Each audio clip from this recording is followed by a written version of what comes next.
లోక్సభ ఎన్నికల సమరం ముగిసింది. ఇక జూన్ 4న ఫలితాల విడుదలే మిగిలి ఉంది.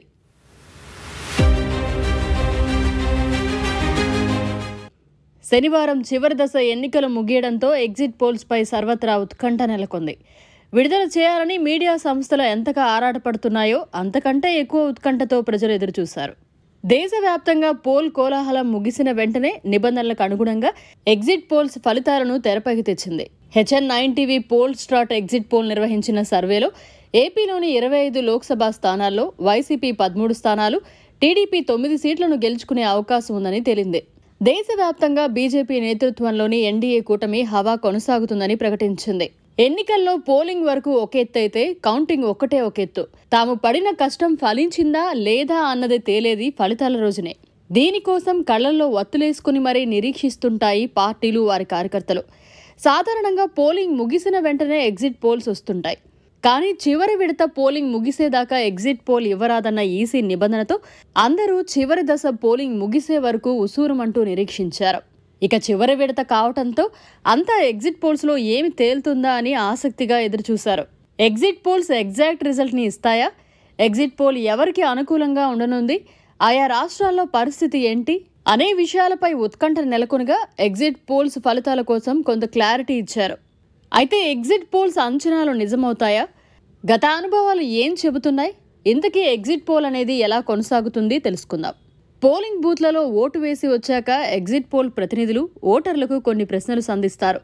ఇది అన్ని పోలింగ్ కేంద్రాల్లో చేయరు. ఓటర్లు ఇచ్చే సమాధానాన్ని బట్టి ఎక్కువ మంది ఓటర్లు ఏ పార్టీ పేరు చెప్పిందో లెక్కగట్టి నిర్వాహకులకు చేరవేస్తారు. వివిధ పోలింగ్ కేంద్రాల నుంచి ఇలా వచ్చిన సమాచారాన్నంతా క్రోడీకరించి పార్టీల ఓటింగ్ శాతం, గెలిచే సీట్ల సంఖ్యను అంచనా వేస్తారు. దాదాపు అన్ని సర్వే సంస్థలు ఈ పద్ధతిని అవలంబిస్తాయి. అంతేకాకుండా వివిధ వర్గాల ఓటర్ల నుంచి శాంపిల్స్ సేకరిస్తారు. దీన్ని బట్టి ఏ వర్గం ఏ పార్టీకి అనుకూలంగా ఓటు వేసిందో తెలుసుకుని ఆ వివరాల ఆధారంగా విశ్లేషణలు చేస్తారు.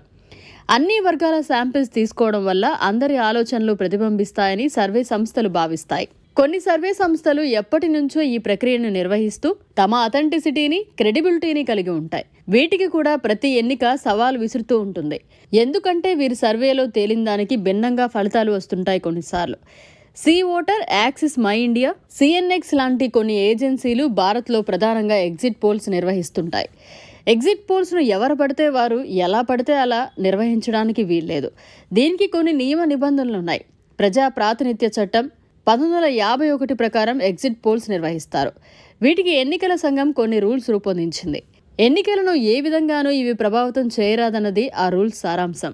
అందుకే ఎన్నికల సంఘం ఎప్పటికప్పుడు ఎగ్జిట్ పోల్స్కు సంబంధించిన మార్గదర్శకాలను జారీ చేస్తుంది. ఓటింగ్ జరిగే సమయంలో ఎగ్జిట్ పోల్స్ విడుదల చేయరాదన్నది ప్రాథమిక నిబంధన. అలాగే ఎన్నికలు మరో అరగంటలో ముగుస్తాయన్న సమయంలో కూడా ఎగ్జిట్ పోల్స్ విడుదల చేయరాదు. ఎన్నికల సంఘం అనుమతినిచ్చాకే ఎగ్జిట్ పోల్స్ రిలీజ్ చేయాల్సి ఉంటుంది.